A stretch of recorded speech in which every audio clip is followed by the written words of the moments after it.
The Calendar Killer sounded like a really interesting film, but unfortunately something ruined it for me, and that something is a spoiler, so I will leave that for the end with a spoiler warning, but for now this will be spoiler free. This was released in 2024. It's directed by Adolfo Kolmerer, written by Susanne Schneider, based on the novel by Sebastian Fitzeks, and we have a cast including Luise and Sabin Tambrea. And this is a German film, but I watched the English language version on, I think, Amazon Prime. And it's about a woman who has been told that she's going to be killed on this day unless she kills her husband.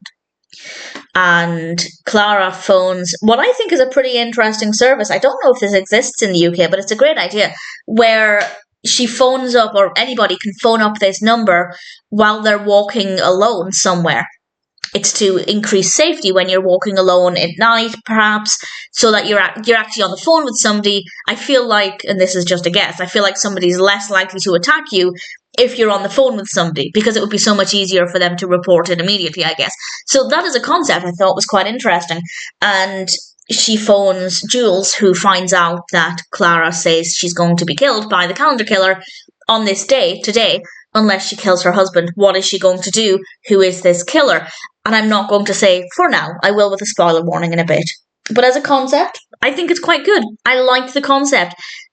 Apart from the thing that spoiled it, I guess the execution is okay. There's a decent amount of suspense.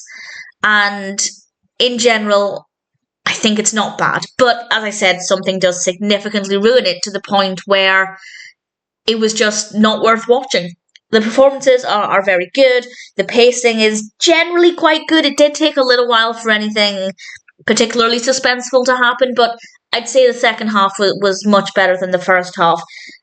And in general, I would be recommending it were it not for this one thing. So I'll give a spoiler warning in a second, but I can sum up and say we have, for some of the film, a nice amount of suspense. It's a great idea, in part reasonably executed.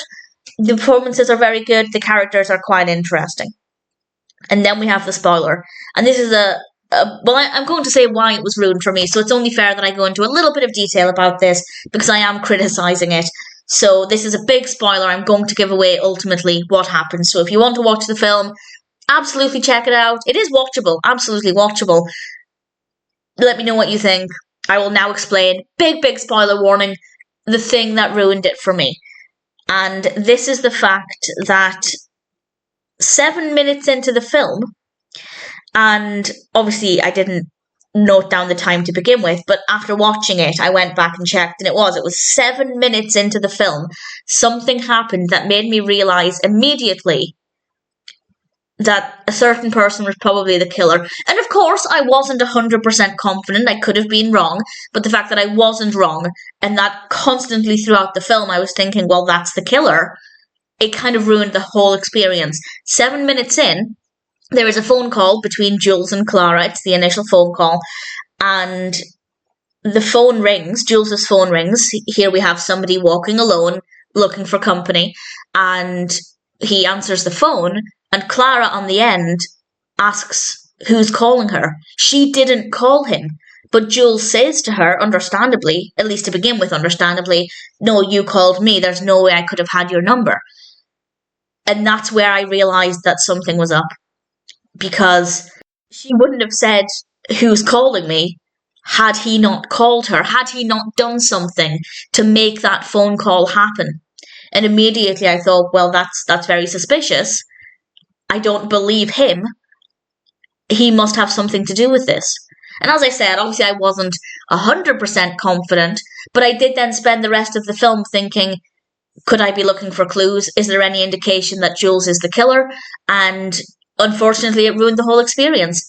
Had they not had that 2-second exchange about who called whom, then it wouldn't have been as obvious, and the experience might have actually been really great, because it could have come as a surprise. But they ruined it 7 minutes into the film. So based on that, I can't really recommend it. But as I said, if somebody were to watch it and maybe they just missed that bit of dialogue, they weren't paying full attention to that moment, or maybe it just didn't register that's significant, which is absolutely fine. If that's the case, then maybe the rest of the film is okay.